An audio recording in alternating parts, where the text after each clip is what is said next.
जरा सोचिए, इंटरनेट का एक मामूली सा जोक, एक सटायर, रातों रात देश का सबसे बड़ा पॉलिटिकल मूवमेंट बन जाए तो क्या होगा। आज के इस डीप डाइव विश्लेषण में हम ठीक इसी कॉकरोच जनता पार्टी के वायरल तूफान की बात करेंगे, जिसने पूरे देश की राजनीति में हलचल मचा दी है। 1.5 करोड़ यानी 15 मिलियन, ये कोई मामूली नंबर नहीं है। सिर्फ कुछ ही दिनों के अंदर एक सैटारिकल पार्टी ने इंस्टाग्राम पर देश की सबसे बड़ी रूलिंग पार्टी के फॉलोअर्स को भी पीछे छोड़ दिया। ये सिर्फ एक मजाक नहीं था, ये एक अभूतपूर्व डिजिटल सुनामी थी। आखिर ये सब शुरू कैसे हुआ? चलिए 15 मई 2026 की उस घटना पर नजर डालते हैं। सुप्रीम कोर्ट में एक सुनवाई के दौरान चीफ जस्टिस की एक टिप्पणी आती है। बेरोजगार युवाओं के संदर्भ में कॉकरोच और परजीवी यानी पैरासाइट्स जैसे शब्दों का कथित तौर पर इस्तेमाल होता है, और बस इस एक बयान ने पूरे इंटरनेट पर आग लगा दी। लेकिन यहाँ फैक्ट्स को सही रखना बहुत जरूरी है। ठीक अगले दिन 16 मई को चीफ जस्टिस का स्पष्टीकरण भी सामने आ गया। उन्होंने बिल्कुल साफ किया कि उनकी इस टिप्पणी का संदर्भ सिर्फ उन लोगों से था जिनके पास फर्जी और बोगस डिग्रियां हैं, न कि देश के आम युवाओं से। उन्होंने ये भी जोड़ा कि भारत का हर युवा उनके लिए प्रेरणा का स्रोत है। स्पष्टीकरण अपनी जगह था, लेकिन तब तक डैमेज हो चुका था। युवाओं ने इस कॉकरोच टैग को एक हथियार की तरह इस्तेमाल किया। इस टाइमलाइन को देखिए। 15 मई को बयान आता है।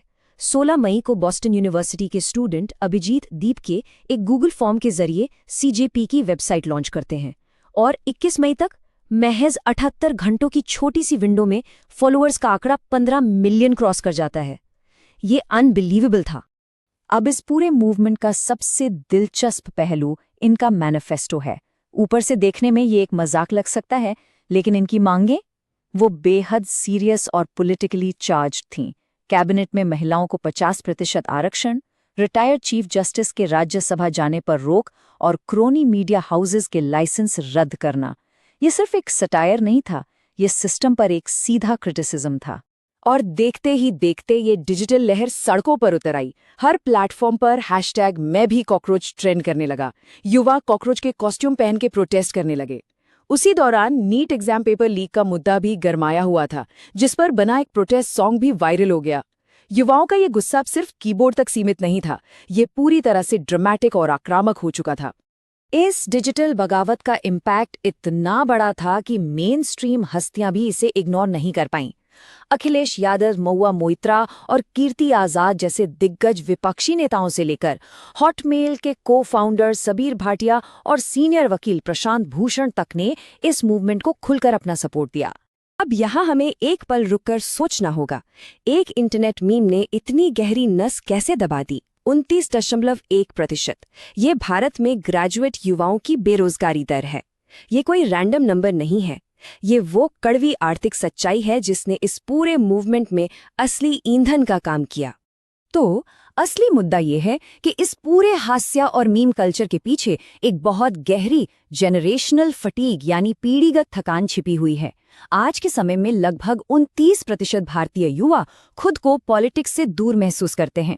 वेल्थ इनइक्वालिटी, नौकरियां न होना और सिस्टम पर से उठता भरोसा, यही वो हताशा है जो सीजेपी के रूप में अचानक बाहर आ गई। अध्याय 5, मीम या जन आक्रोश। लेकिन हर कहानी के दो पहलू होते हैं। कई आलोचक इसे युवाओं का स्पॉन्टेनियस आक्रोश नहीं मानते। उनका दावा है कि ये एक बहुत ही सावधानी से डिजाइन किया गया डिजिटल पॉलिटिकल कैंपेन है। वो इसके फाउंडर अभिजीत दीप के आम आदमी पार्टी की सोशल मीडिया टीम के साथ पुराने संबंधों की तरफ इशारा करते हैं और इसे एक प्रायोजित पॉलिटिकल थिएटर करार देते हैं। और यहीं पर हमें एक बहुत दिलचस्प शिफ्ट देखने को मिलता है। जरा 2011 के इंडिया अगेंस्ट करप्शन आंदोलन को याद कीजिए। वो सड़कों पर लड़ा गया था, भूख हड़तालों से लड़ा गया था। लेकिन 2026 का ये सीजेपी मूवमेंट, ये पूरी तरह से मीम बेस्ड और डिजिटल है। ये साफ दिखाता है कि आज के दौर में मोबिलाइजेशन और विरोध का तरीका कैसे पूरी तरह बदल चुका है। तो इस कहानी का क्लाइमैक्स क्या है? 21 मई को इस मूवमेंट में एक बहुत गंभीर ट्विस्ट आता है। एक लीगल डिमांड के बाद भारत में कॉकरोच जनता पार्टी का ऑफिशियल एक्स अकाउंट अचानक ब्लॉक कर दिया जाता है। और इसी सस्पेंस के बीच ये अटकलें भी तेज हो गई हैं कि सीजेपी बिहार के बांकीपुर विधानसभा उपचुनाव में अपना उम्मीदवार उतारकर असली चुनावी दंगल में भी शामिल हो सकती है। तो अंत में सबसे बड़ा सवाल यही रह जाता है, क्या कॉकरोच जनता पार्टी महज एक वायरल इंटरनेट जोक बनकर खत्म हो जाएगी, या फिर हम भारत की जेन ज़ेड की एक नई पावरफुल पॉलिटिकल क्रांति का उदय देख रहे हैं? इस पूरी घटना का असल परिणाम क्या होगा?